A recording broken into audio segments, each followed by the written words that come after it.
Please subscribe if you like. A team of warriors successfully sealed a portal, cutting off the monstrous invasion.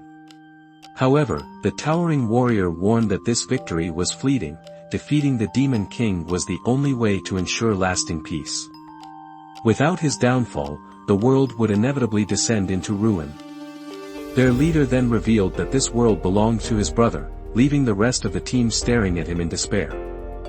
He scoffed at their hopelessness and reassured them with unwavering confidence.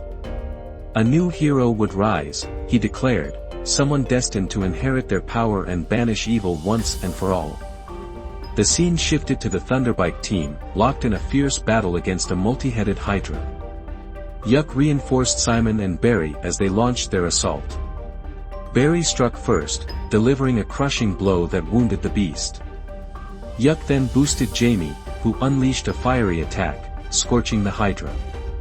Returning to Simon, Yuck provided another surge of energy, allowing him to sever one of the Hydra's heads with a swift sword strike.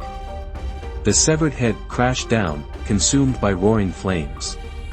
With that, the battle was over. The entire fight had been broadcast live, sending waves of excitement through the audience.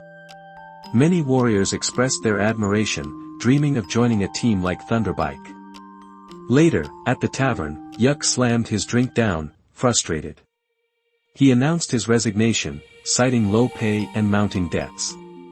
Simon reminded him that their earnings were based on individual contributions in battle. Barry scoffed, accusing Yuck of avoiding combat and merely leeching off their resources. Jamie added that Yuck's only real role was making sure the fights were streamed.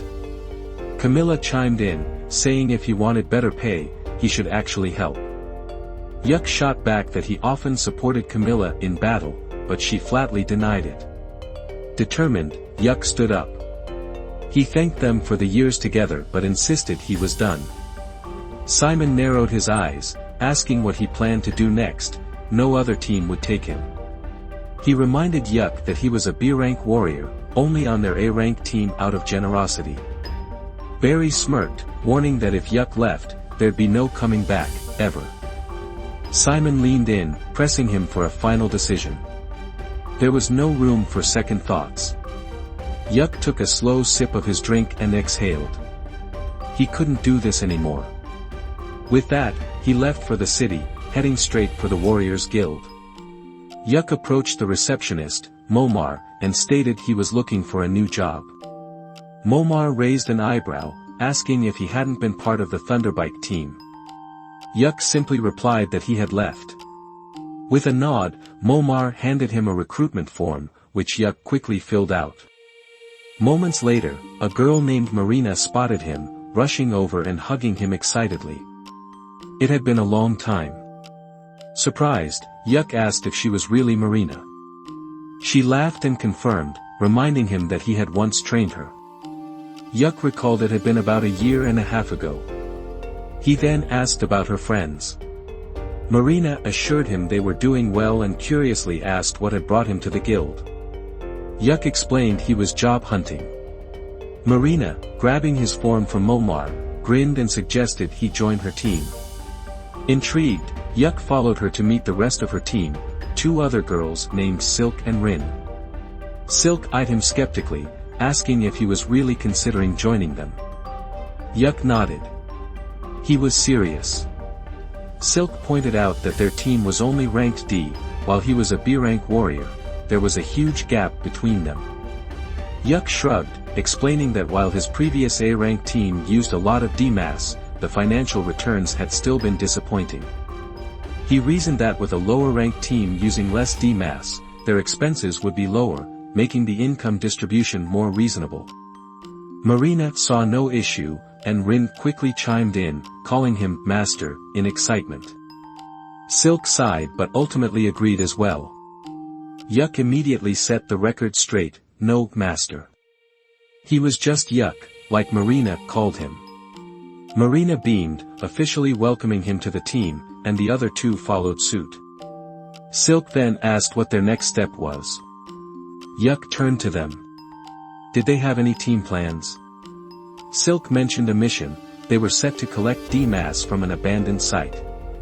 The group soon arrived at the location, where Yuk took one look around and smirked. He had been here before. A large deposit of D-mass could be found on the 6th floor. Silk, however, frowned, voicing concern about the monster on the 5th floor. They'd rather avoid it entirely. Yuk suggested they start from the 4th floor instead. He motivated the team, reminding them to stay sharp. They entered the cave, and Marina raised her staff, carefully detecting the traps scattered around. Yuk observed and nodded. They were using techniques he had once taught them. However, he soon suggested that Marina leave the detection to him from this point forward. Marina protested. It was her role, especially since the team lacked a proper detector. Without a word, Yuk opened his bag and pulled out a special lantern. It glowed faintly, designed to reveal hidden traps with ease. He explained that it functioned using a unique oil he had crafted himself. Marina was impressed, but Silk, ever practical, asked about the cost, worried it might be expensive. Yuk reassured her, it was homemade. Chemistry had its perks. With that, he urged them to press on. Leading the group, Yuk assigned Marina to guard their rear. As they moved forward, Yuk reminisced about his first visit to this place with his previous team. Suddenly, he raised a hand, signaling the team to halt. He had noticed movement in a small room ahead. They rushed in and found themselves face to face with a group of goblins. Silk struck first, taking down one, followed by Marina, who charged in with her own attack. Just before Marina's strike landed, Yuk enhanced her abilities and set a trap that caused several goblins to stumble. Marina swiftly delivered the finishing blow, eliminating them. She blinked in surprise, marveling at her newfound speed and power, then turned to Yuk. Was that you? Yuk shrugged. He had only provided enhancements, 3 boosts, to be precise. Rin gasped, amazed at Yuk's skill, while Marina grinned, saying she felt lighter and faster. Yuk praised their efforts, reminding them that they were the ones who had actually won the fight. He then suggested they continue gathering Democrat Massachusetts. After finishing the floor, Yuk recommended taking a short break. During their rest, Marina noted that she hadn't lost any of her strength, while Rin remarked that her mana reserves were still full. Silk checked her supplies and nodded. She still had plenty of arrows and had even managed to retrieve some from the goblins. Rejuvenated, the team resumed their search for D-mass, with Yuk leading the way. Suddenly, a monster lunged at Yuk, but he dodged the strike effortlessly. He barked out quick orders. Rin should cast a spell, while Silk would cover her. Marina joined the fray as well, while Yuk used his enhancements to prevent the monsters from closing in. Seconds later, Rin unleashed her spell, obliterating all the enemies in a brilliant display of magic. Marina clapped Rin on the back, praising her for the flawless execution. Yuk, noticing that Rin had used a significant amount of mana, casually replenished her reserves, leaving her stunned. Marina turned to Rin. That spell, was it really that powerful? Rin nodded. It's a high-tier spell. Normally, only red magic specialists can use it, like Yuk. She added that mastering such magic could make someone eligible for A-rank teams. Yuk brushed off the praise. It's nothing special. Let's keep moving. As they walked, Yuk began pouring water onto the ground. Silk frowned. What are you doing? Holy water, Yuk replied. It prevents the undead from retracing their steps and surrounding us again. Silk raised an eyebrow. Sounds expensive. Yuk smirked. If you buy it, sure. But I make mine. Rin looked surprised. You're not a priest. How can you even make holy water? Yuk explained that he used purified ash from defeated undead, a method he had perfected over time. Silk, intrigued, asked if that counted as alchemy. Not quite, Yuk replied. More like a magical recipe. Helps me restore my energy too. Silk smiled, suddenly excited. I'm glad we're working with someone from an A-rank team. There's so much to learn. Yuck reassured her. Stick around long enough, and you'll pick up plenty. Reaching a suitable resting spot, Yuck suggested they take a break and eat before continuing. He pulled a pouch from his bag, set up a fire, and started cooking. Then, with a confident smirk, he pulled out a magical pot and gave it a sharp tap. The lid popped open, revealing steaming hot food inside. Fresh seafood, he announced, earning stunned expressions from the team. Rin, wide-eyed, asked about the pot. Yuck explained that he had found it in a royal castle, enchanted to assist in cooking. However, repairing it had been a costly ordeal. Marina, clutching her stomach, groaned. Enough talk, I'm starving. Yuck chuckled. Then eat before it gets cold. As they dug in, murmurs of approval filled the air. The food was incredible. Silk, sensing something unusual, hesitated. Wait, does this food have mana in it? Yuck nodded. I infused it to keep your strength up. Silk gaped, holding her head. I just ate mana. Rin laughed. Relax. It just makes the food better. Marina grinned. And it tastes amazing, so who cares? After finishing their meal, the team proceeded to the 4th floor, where they encountered a massive creature known as the rock lizard. Yuck explained that defeating the beast was necessary to extract the magical iron it contained. The lizard lunged at them, but Yuck immobilized it with a well-timed spell. Seizing the opportunity, Marina charged forward, delivering a powerful strike that severed the lizard's head, causing it to collapse. However, the effort left her drained of energy and mana. Yuck approached and reassured her, promising that with time and practice, she would adapt to such strenuous efforts. He then cast a spell to restore her strength and replenish her mana. Taking out his special axe, Yuck began extracting magical iron from the creature, while the rest of the team collected scattered fragments. Once they had gathered everything, Yuck turned to Silk. How much more do we need? Silk checked their haul and reported they were still 30 pieces short. Considering their options, Yuck suggested taking down another rock lizard. Then, with a smirk, he proposed an even bolder idea, facing the monster on the 5th floor.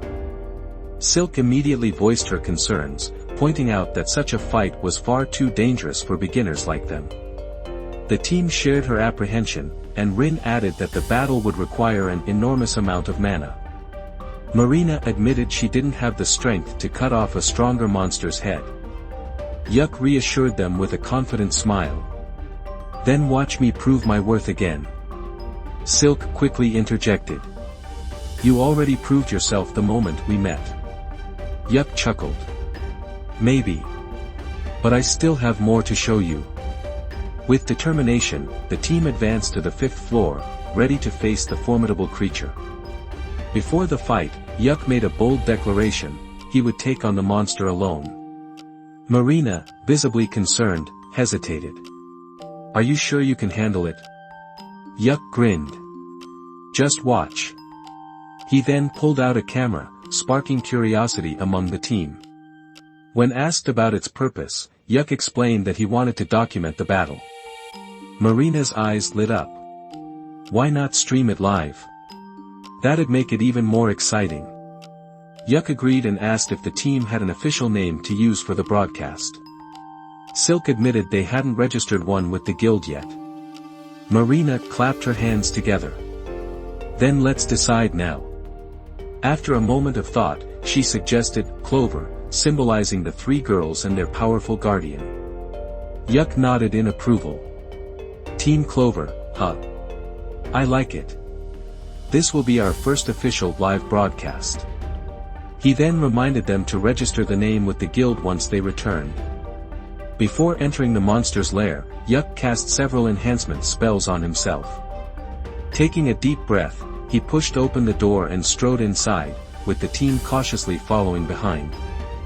He activated the camera, announcing the start of the battle, then unleashed 5 powerful spells in rapid succession. Using an attraction spell, he drew the monster's full attention, absorbing its relentless attacks. Despite the creature's ferocity, Yuk fought with calculated precision, displaying remarkable skill and raw power. With one final devastating blow, he single-handedly brought the beast down. As the dust settled, he turned to the camera, thanked the viewers watching the live stream, and ended the broadcast. Marina rushed forward, hugging him tightly and showering him with praise for his incredible strength and combat prowess. Silk, impressed, complimented his flawless technique, while Rin marveled at his ability to cast multiple spells simultaneously. That was unreal. Marina, still clinging to Yuk, was finally reminded by Silk to let go. She was squeezing him too hard. Yuk laughed and reassured them that the monster's body was highly valuable and would need to be dismantled by the guild. He stored the massive creature inside their magical bag, leaving Marina in awe of its capacity. Silk, still processing everything, hesitated before asking, "Will we always have to rely on you in battles?" Yuk smiled. "Not for long. Next time, we'll fight together as a team." Then, spotting something in the corner, he revealed a hidden treasure chest. "Want to see what's inside?" Excited, the team gathered around as they opened it, revealing a trove of magical iron. Their faces lit up with joy. This mission had turned out to be a massive success.